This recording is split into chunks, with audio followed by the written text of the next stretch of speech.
அஸ்ஸலாமு அலைக்கும் வரஹ்மத்துல்லாஹி வபரகாத்துஹு. இந்த ஒரு வாரமாகவே பாத்தீங்கன்னா நிறைய பேருக்கு இந்த ரமலான்ல ரொம்ப கவலையான வேதனையான நிகழ்வா தான் நடந்துட்டு இருக்குன்னு சொன்னோம்.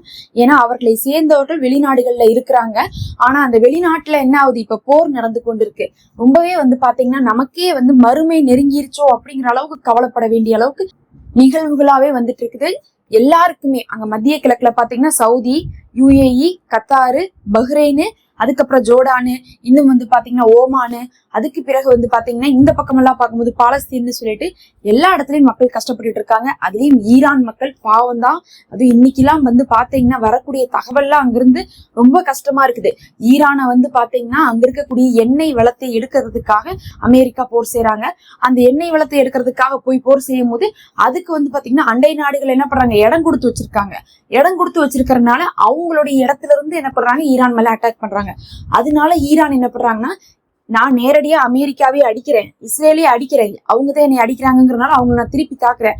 அதே சமயம் அண்டை நாடுகளாக இருக்கக்கூடிய நீங்களும் தானே இடம் கொடுத்து வச்சிருக்கீங்க, எதுக்கு நீங்க அமெரிக்காக்காரனுக்கு இடம் கொடுத்துருக்கீங்க, யூதர்களுக்கு ஏன் இடம் கொடுத்துருக்கீங்கன்னு சொல்லிட்டு என்ன பண்ணிருக்காங்க, அவர்களையும் தான் என்ன பண்றாங்க, பதிலுக்கு தாக்குறாங்க. தாக்கும் போது பாத்தீங்கன்னா சவுதியோ இல்ல யுஏஇயோ தாக்குறது இல்ல, சவுதியில இருக்கக்கூடிய அமெரிக்க தளம், யுஏஇல இருக்கக்கூடிய அமெரிக்க தளம், அவர்களுடைய தொழில் சார்ந்த விஷயங்களை தாக்க ஆரம்பிச்சிட்டாங்க. அதுல என்னாச்சுன்னு பாத்தீங்கன்னா சவுதியில கடுமையாக தினமுமே தாக்குதல்கள் நடத்தப்பட்டு இருக்கு. அவ்வப்போது இன்னைக்கு கூட பாத்தீங்கன்னா தாக்குதல் நடத்தப்பட்டிருக்கு. ரொம்ப ஒரு மன வேதனையான ஒரு நிகழ்வு தான் சவுதியில தாக்குதல் நடக்குது அப்படிங்கிறது. அதே சமயத்துல அங்க இருக்கக்கூடிய அமெரிக்க தளத்துக்கு தான் அடிக்கிறாங்க. இன்னும் பாத்தீங்கன்னா அமெரிக்கா பிசினஸ் வச்சிருக்காங்கல்ல சவுதி கூட, அவங்களுடைய அரம்கோல, இன்னும் ஆயில் ஃபேக்டரியில எல்லாம் அதுல என்ன பண்றாங்க, தாக்குதல் நடத்துறாங்க.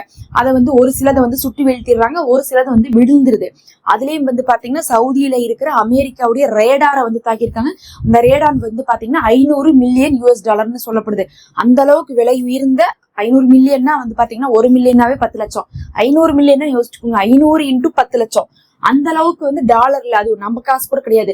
நம்ம காசு பாத்தீங்கன்னா டாலருடைய மதிப்புல பார்க்கும்போது நம்ம டாலர் $1 நம்ம இங்க 90 ரூபாய்க்கு வாங்குவோம். அங்க பாத்தீங்கன்னா அப்ப என்ன ஆகட்டும், 10 லட்சம் × 90, அவ்வளோ வரக்கூடிய மதிப்பிலான ஒரு ரேடாரை பாத்தீங்கன்னா ஈரான் தாக்கி அழிச்சிருக்காங்க சவுதி அரேபியால.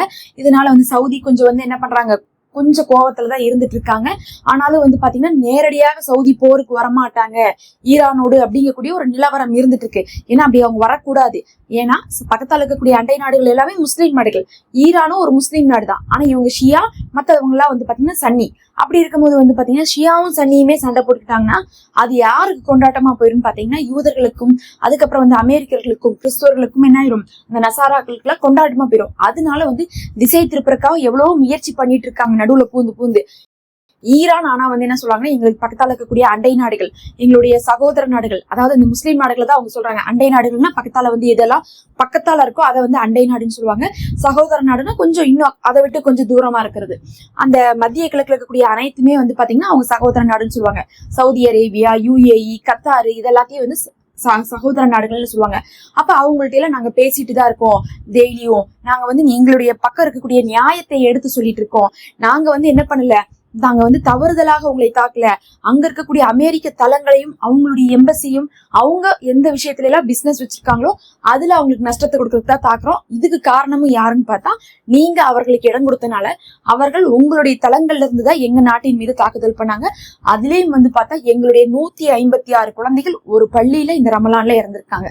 அல்லாஹ் அக்பர். பாருங்க, ஈரான்ல பச்சை பிள்ளைங்க எல்லாமே பாத்தீங்கன்னா சின்ன சின்ன பிள்ளைங்க, பாக்குறதுக்கு ஒரு ஃபர்ஸ்ட் ஸ்டாண்டர்ட் செகண்ட் ஸ்டாண்டர்ட் படிக்கிற அளவுக்கு பிள்ளைங்க, ரொம்ப நர்சரி அளவுக்கு தான் இருக்கிறாங்க. அவங்க இந்த ரமலானுடைய ஆரம்ப நாள்ல இஃப்தார் விருந்தை ஏற்படுத்திட்டு இருக்காங்க. ஸ்கூல்ல குழந்தைகளுக்கு பாத்தீங்கன்னா அந்த ஒழுக்கத்தை கத்து கொடுக்குறாங்க. அந்த குழந்தைகள்லாம் பாத்தீங்கன்னா இஃப்தார் விருதுகள் வச்சு அங்க விருந்து வச்சு அங்க இருக்கிறவங்களுக்கு எல்லாம் நோன்பு திறக்கிறதுக்கு ஏற்பாடு பண்றாங்க. அந்த பள்ளியில 10வது நோம்புல அடிச்ச தாக்குதல 156 பிஞ்சு குழந்தைகள் இறக்குறாங்க. அப்ப நாங்க எப்படி விட முடியும்? அதனாலதான் அவங்களை பழி தீர்க்கிறோம்னு சொல்லிட்டு ஈரான் சொல்றாங்க.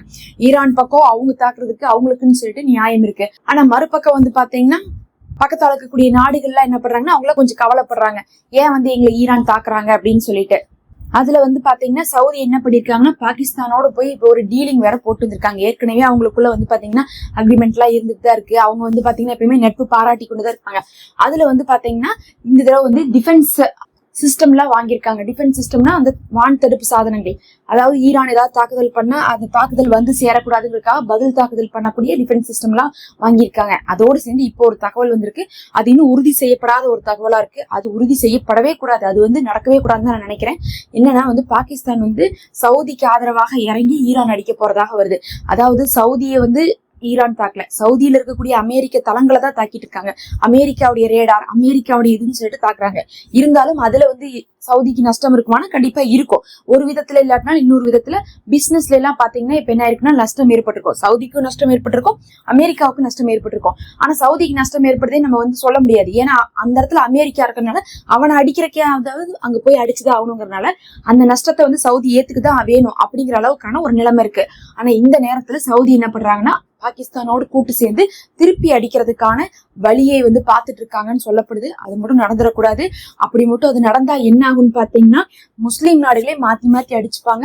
நமக்கே வந்து ரொம்ப கவலையா இருக்கு. முஸ்லீம் நாடுகளே மாத்தி மாத்தி அழிஞ்சுக்கிட்டாங்கன்னு வச்சுக்கோங்க. நபி அவர்களே சொன்னாங்க, நீங்க ரோமர்களுடைய துணையோடு வந்து என்ன பண்ணுவீங்க, ஒரு கூட்டத்தை எதிர்த்து போரிடுவீங்கன்னு சொல்லியிருந்தாங்க. நமக்கு பயமா இருக்குது, அது வந்து இந்த போரா மாறிடுமோன்னு சொல்லிட்டு. அந்த மாதிரியான ஒரு நிலைமை வந்து வந்துடக்கூடாது. அதுக்கு வழி வகுக்கிறதுக்கு இது காரணமா போயிடும். இந்த அண்டை நாடுகள்லாம் கொஞ்சம் சமாதானம் வரணும். கண்டிப்பா இந்த போர் வளராம நிக்கிறதா நம்ம எல்லாருக்கும் நல்லது. அதுக்காக இந்த ரமலான்ல நம்ம தொடர்ச்சியாக பிரார்த்தனை செய்யணும். உலக நாடுகளே அமைதியை தழுவணும்.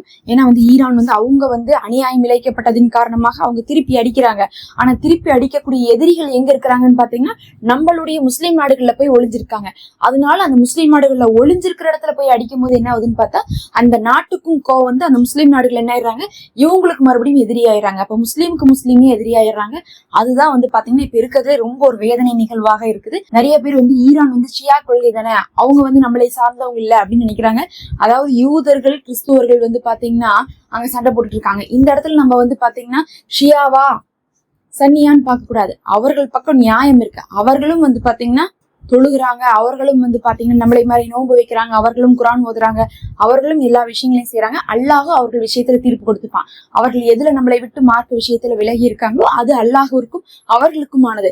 நாம் அதை பின்பற்ற வேண்டாம். இருந்தாலும் வந்து பாத்தீங்கன்னா அவர்களுடைய இந்த நிலைமையில நம்ம வந்து கண்டிப்பா வந்து நியாயத்தின் பக்கம் நம்ம நிக்கும் போது கண்டிப்பா ஈரானின் பக்கம் நியாயம் இருக்குது அப்படிங்கறத நம்ம தெரிஞ்சுக்கலாம். அதனால முஸ்லிம் நாடுகளுக்குள்ள ஒரு ஒத்துமை வரணும். அவர்கள் இதை புரிஞ்சுக்கணும். அமெரிக்காவை வெளியே அனுப்பணுங்கிறதுக்காகத்தான் ஈரான் வந்து என்ன பண்றாங்க, முஸ்லிம் நாடுகள் மேல அங்க இருக்கக்கூடிய அமெரிக்காவுக்கு வந்து அடிக்கிறாங்க. அப்ப அமெரிக்கா என்ன பண்ணுவானா, இங்க இருந்தா நமக்கு சேஃப் இல்லைன்னு போயிருவான்ட்டு. அப்படி அவன் போயிட்டானா என்ன ஆகுன்னு பாத்தீங்கன்னா அந்த மத்திய கிழக்கே வந்து நிம்மதியா இருக்கும். அதனால வந்து பாத்தீங்கன்னா மத்த எல்லா நாடுக்குமே வந்து எந்த ஒரு பிரச்சனையும் இல்லாம போயிடும். அது நடந்தா மட்டும்தான் இந்த போர்ல நமக்கு பிரயோஜனமா தவிர அதை விட்டு போட்டு இவங்க மாத்தி மாத்தி சண்டை போட்டுக்கிறது பிரயோஜனம் இல்ல. இதுல வந்து பாத்தீங்கன்னா உம்ரா எல்லாமே ரத்து பண்ணி வச்சிருந்தாங்க.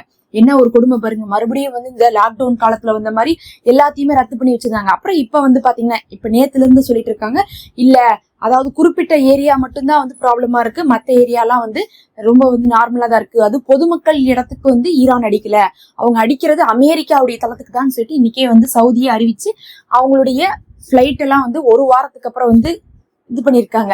போயிட்டு வர்றதுக்கெல்லாம் வந்து பாத்தீங்கன்னா இப்ப வான்வெளியெல்லாம் திறந்து விட்டுருக்காங்க. பொறுத்திருந்து பார்க்கலாம். சவுதி போன்ற முஸ்லிம் நாடுகளுக்கு, முக்கியமா இந்த சவுதி UAE இவங்கதான் இந்த வேலையெல்லாம் பண்ணுவாங்க. மத்தவங்க யாரும் வந்து பாத்தீங்கன்னா இந்த திருப்பி அடிக்கிறது ஈரான அப்படிங்கிற வேலைக்கு அவ்வளவு சீக்கிரத்துல வரமாட்டாங்க. இந்த சவுதி UAEக்கு ஏற்கனவே பாத்தீங்கன்னா ஈரான் மேல கொஞ்சம் வந்து பகையெல்லாம் இருந்துட்டு தான் இருக்குது. ஆனா இந்த நேரத்துல வந்து அந்த பகையை வந்து காட்டக்கூடிய இடம் கிடையாது. முஸ்லிம் நாடுகள் சண்டை போடுவது அவர்களுக்கு என்ன ஆயிரும், யூதர்களுக்கும் நசாராக்களுக்கும் வந்து ரொம்ப பிரயோஜனமா போயிடும். உங்களை சேர்ந்தவங்களா வெளிநாட்டுல இருக்காங்களா, அவங்களா சேஃபா இருக்காங்களா அப்படின்னு சொல்லிட்டு கமெண்ட்ல சொல்லுங்க. அஸ்ஸலாமு அலைக்கும்.